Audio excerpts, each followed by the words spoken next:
Okay, so I'm here today with Quintella to speak about co-parenting. My name is Lindsey. I'm an intake coordinator here at Impact. And my name is Quintella Boyd, and I am here with Lindsey, and we are talking about co-parenting today. And I was just going to bring up a couple of topics in regards to healthy co-parenting as far as boundaries and how important it is to make sure that you enforce boundaries because you know, it just helps things to go so much smoother. And if you practice, that's where I read is that I know that it seems, you know, you're trying to get over everything, the separation, or you're trying to get over whatever emotions you're trying to deal with. But the sooner you set up boundaries and abide by them, then the sooner that you will get in the habit of and things will start to flow that way on a more consistent basis. So the sooner you can do that, the better. And a couple examples of healthy boundaries are use a schedule and stick to it. And I know that can't be done all the time, exactly to the T, but it does help to, you know, to stay consistent and to agree to a schedule and to continue to stick to it. And if there is something like a holiday or whatever that would cause that to change, to continue to go back to the schedule. Also, following the parenting plan, which, you know, we all know this, but if you have something set up through the courts that, you know, it is imperative for you to follow the parenting plan. And also another key point was to, and this sounds kind of, it sounds like not really relatable, but it is a good idea, is to communicate in a business-like manner. And the reason why they say that is because obviously you're not going to speak to your ex-spouse or your co-parent, you know, like you would your boss or, you know, your real estate agent or whatever, but they're just saying to keep that mindset of keeping your emotions out of it. So I know from my past experience, today I can say this, but when my children were young, it was a nightmare, you know, because I let my emotions get crazy. Yeah. I was worried about what he was doing. And to be honest with you, I really wish that I would have done these things and put them into practice, because it would have not had such a negative impact, not only on me, but most importantly on my children. You know, them not only us being separated, them being raised by a single parent, the stresses of that, but also them being raised by a parent that was constantly going off of my emotions, and it was always frazzled. I was always upset. I was always stressed out, aggravated, and that just basically ruled my life. So yes, co-parenting with boundaries is very important. Yeah, because I definitely agree with the points that that Lindsey made, and definitely sticking to a routine I think is extremely important, because okay, both parents have lives. Things come up. And at least if you stick into a routine, then it won't be as confusing. Right. Not only for the parents, but also for the children. Right. And then even with the children, they will have set expectations. And with that, I believe what is also good is communication. Yes. If something come up, do not, like, I don't think that it's really that good to have your children be like, hey, you know, tell your dad, you know, Yes. that, you know, that, Right. that I can't come today. Children are children, and children may, so like instead of saying 9:15, they may say, oh, mama said 7:15, and then Right. that can cause, you know, like a wealth of confusion. Right. So I believe that communication is definitely something that goes along with, you know, having that routine, that set routine, and so yeah, so I think that is very good with that. Yes. Also, another thing was that I was going to talk about was, you know, we know the things to do, just have boundaries, healthy communication, stick to the parenting plan. Another thing I was going to touch on was a lot of times when we're in a situation where we're highly stressed out or spread too thin, we don't always, our society has made it seem like, made it hard for people to be vulnerable and reach out for help. Yeah. And say, I can't do it. You know, I need your help. And we have to break through that, because it's the cost of keeping up that image of I don't need help is coming at the cost of the health of our children. So that was something else that I wish I would have done years and years ago. Was I wish that, even though I come from a dysfunctional family, I didn't have a healthy support system that would come and watch my children and give me a break, and for whatever reason. And I really wish that I would have stepped outside my comfort zone and looked for either support groups and gotten over the uncomfortableness and the newness of, being shy and reserved, and I'm going through all this stuff, and I'm dealing with all these emotions and all the trauma and, stuff that you go through in certain situations, especially through a divorce or different, splitting up. But it's like, if I would have just pushed through that and looked for outside help and resources, it would have made my load so much easier to carry. And so there are resources out there. You can speak to any of us here, any one of us that you come in contact with for whatever reason, if you aren't a participant, but if you need, even if you're not, whatever the case may be, you just need to reach out for outside resources, because it is, when we don't do that, it comes at the cost of not only our own health, mentally, emotionally, psychologically, but it's costing our children. So that's a major one, is to look for outside resources to be able to help lighten your load and have a healthy support system. Another thing is what not to do. So what would you say what not to do? What's not healthy co-parenting? So I would say one of the things that is not healthy is kind of like what I was saying earlier. Is not relaying information through your children, Right. And just being like an adult, and just to have that conversation, Right. And relay that information. So that's one of the things that I think is good. And also too, so one of the things that I see a lot, especially with doing things such as supervised visitation, where we have a program where parents can't get on one accord, so we have to have the supervised visitation in place here at Impact, because they can't do it they can't do it themselves. And so one of the things that I see is you will have parents that will talk bad about the other parent.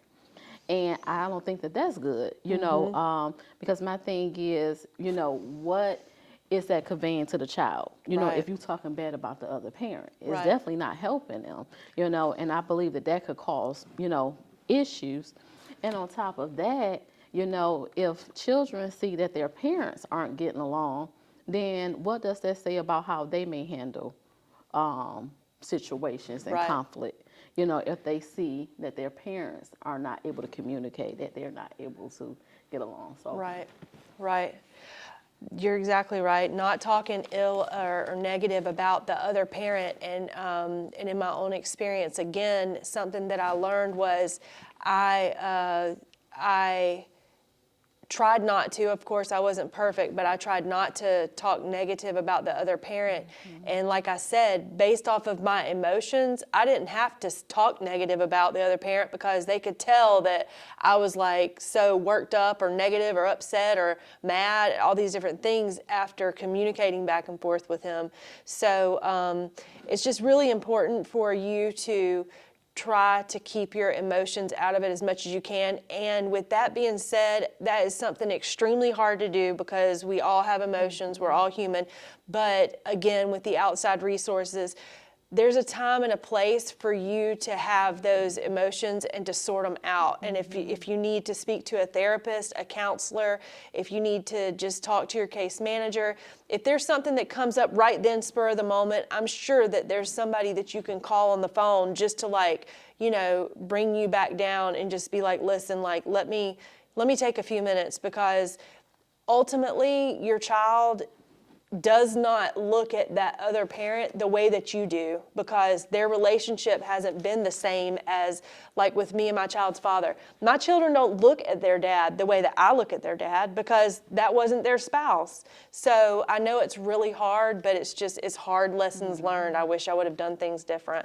So now moving forward, my kids, I have one 18-year-old and one 14-year-old, but moving forward, I'm aware of those things, and I'm a work in progress just like everyone else. So I try to, practice what I preach and actually follow through with doing those things.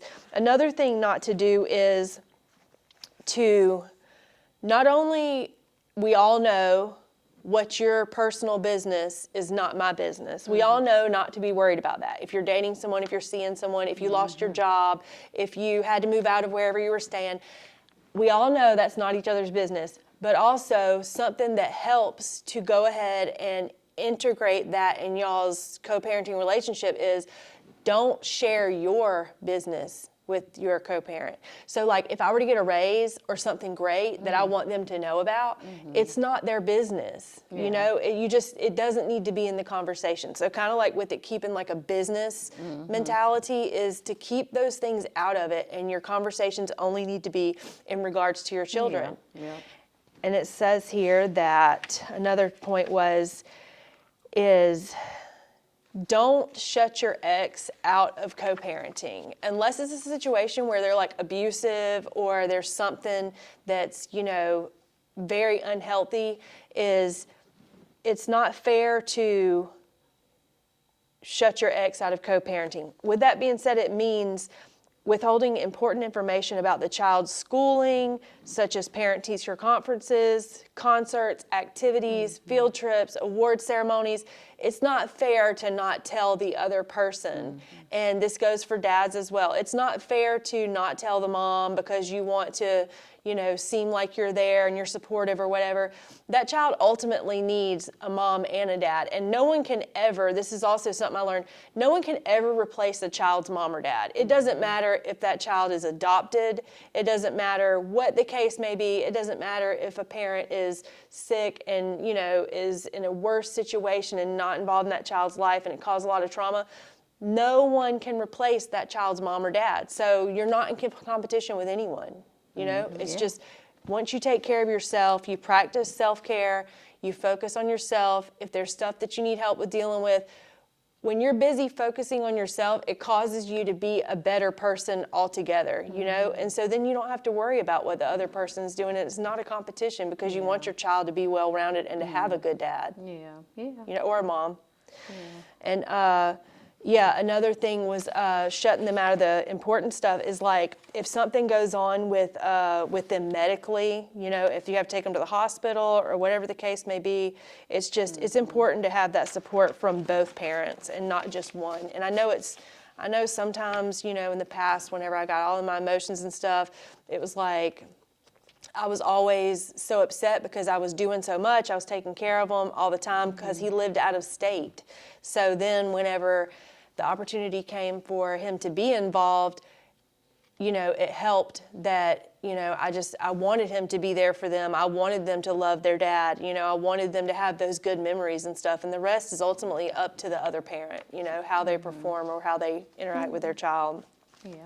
Yeah, because I definitely think that maturity is very important, with co-parenting. And some of the things that I see dealing with family reunification, it's like sometimes it can get to the point where one parent may not even want to take clothes. So, for example, if you have if you have the children spending the night at the other parent's house, it may get to a point to where they may not even want to leave clothes. Right. And my thing is, like the children see that, and then too, it's petty. Right. You know that if your children is going to go over to the other person's house, that they're going to need clothes, they're going to need things. So to force the other parent to have to buy them clothes. Right. And then wonder why they have the attitude. I think that that's something. You're right. You're right. Yeah, because I see it all. Right. I can imagine. Different situations.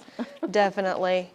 Well, I think that does, we can kind of wrap it up with our co-parenting, and as always, it does good for us to have these conversations and to talk about these things.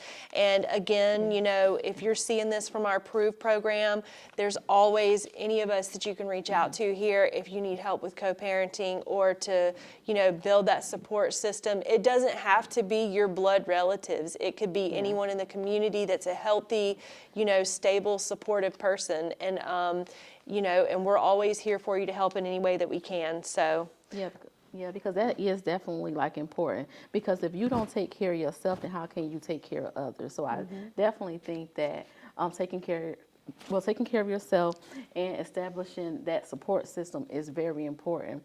So Yes. even if you have to, like seek out church groups or, just get to know people and Right. just try to develop that support system, I think that can help too. It definitely does, with yes. co-parenting.